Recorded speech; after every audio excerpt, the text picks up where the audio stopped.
Hi everyone, and thanks for joining me for another episode of using digital tools to work smarter, not harder.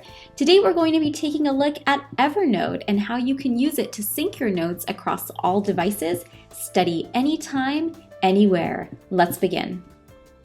The next tool we're going to take a look at is the Annotation Tool directly within Evernote. Now, we already took a look at some of the editing options you have on your toolbars. Over here, what we have is a reading, one of our textbooks from the Norris Medical Library. Now, if we'd like to get a little bit more advanced with how we annotate the document, what we're going to do is come on up over to the top right, where the third icon in this toolbar is an A with a circle around it, which allows us to annotate this note. Now, what I'm going to do is go ahead and click on this A, and one of the options it's going to give me is, do you want to annotate the entire note as a PDF? So I'm going to go ahead, I'm going to click this, and now that I've done that, you can see it's brought me into a new window which has my note in here as one big PDF. Now, on the left-hand side, I have a series of tools, and I want to just sort of run through these with you really quick. So the first one is an arrow, and this is where I can kind of just like mark up my document with different arrows, however I so choose.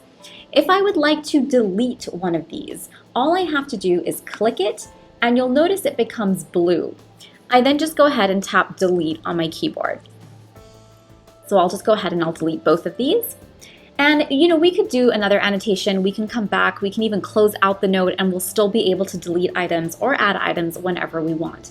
Now the A over here on the left-hand side, the second item in the toolbar, is to add text to your image. So let's go ahead and practice adding some text. So let's just say add text. And you'll see this text looks pretty standard. Now, if I click out of it and I click back in, I see another little A at the top of the text. Now, if I click this, you'll notice it sort of adds like a little shadow to my text. If I make it a little bit bigger, it probably becomes a little bit easier to see. So you can see there's sort of a shadow around there. If I click it again, it becomes regular text. Now, one of the things you probably also noticed was I was able to resize the text and sort of move it by just holding onto this little blue circle at the corner of the text box.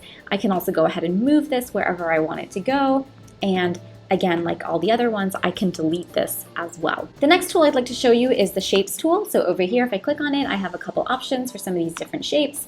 I can go ahead and use a line to sort of just, direct to a point that I'm interested in. I can rearrange this line, and as always, I can delete it as well. The next tool I'd like to show you is the highlighter, and my top icon is a marker for me to directly draw onto the image. So depending upon which one I choose, that's the one that's going to show up here. So I'm going to choose highlighter, and I'm just going to go ahead and just highlight some of these notes. Like all the other ones, if I want to delete it, click and delete. The third one is kind of fun. The third one, these are stamps, and these stamps have different icons within them. So we have, with our first one, that's something that's rejected, maybe something we want to cross out. We have attention, we have question, we have approved, or this can be, something that, again, you change to work a little bit more towards your curriculum. And the last one is perfect. You can choose to use these stamps however you like. So for example, let's say I have a question on something in the reading. I can go ahead and click the question one and add a stamp. I don't really know what this is. I'm going to want to ask my teacher, so I'm going to go ahead and add this little annotation.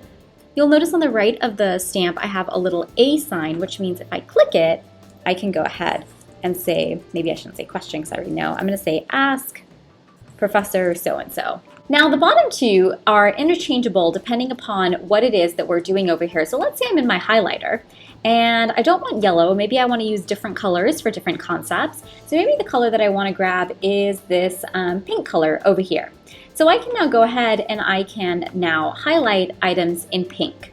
Let's say I'd like to do some in a different color. Let's try the green. And again, I can highlight this in green as well. If I don't like some of those and say, oh, this one didn't really need to be highlighted here, click, the blue lines become activated, and delete. The last icon over here is the thickness of my different items. So this is actually going to be applied to the text as well. My text can be really small. Or if I want to make it a little bigger, I can go ahead and make it bigger, or I can make it much smaller.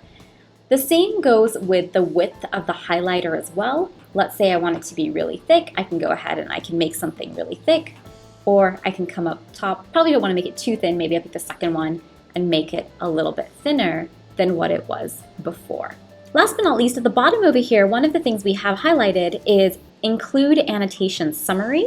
Now what this is going to do is, now that I'm done annotating, I can go ahead and I can X out of here up at the top left. Now when I come back into my doc, you'll see it's created an annotation summary for me. So if I have, say, like a 30-page document, I don't have to go through the 30-page document over and over again. I can actually just come right up over here to the top and see all of the annotations that I have. It tells me at the top right how many times I've used the different annotations and how many annotations I have total. If I want to go ahead and annotate this again at a later point, I just simply tap on this little A and it will open up my document. So I can come in, I can delete some items here that I don't really think I need anymore. And again, when I close it out, it's going to update my document for me. So this is actually very helpful when you're trying to study on the go, or if you're in class doing your lecture notes, and of course if you want to go ahead and download your textbooks from Norris Medical Library so that you can annotate and work with them here.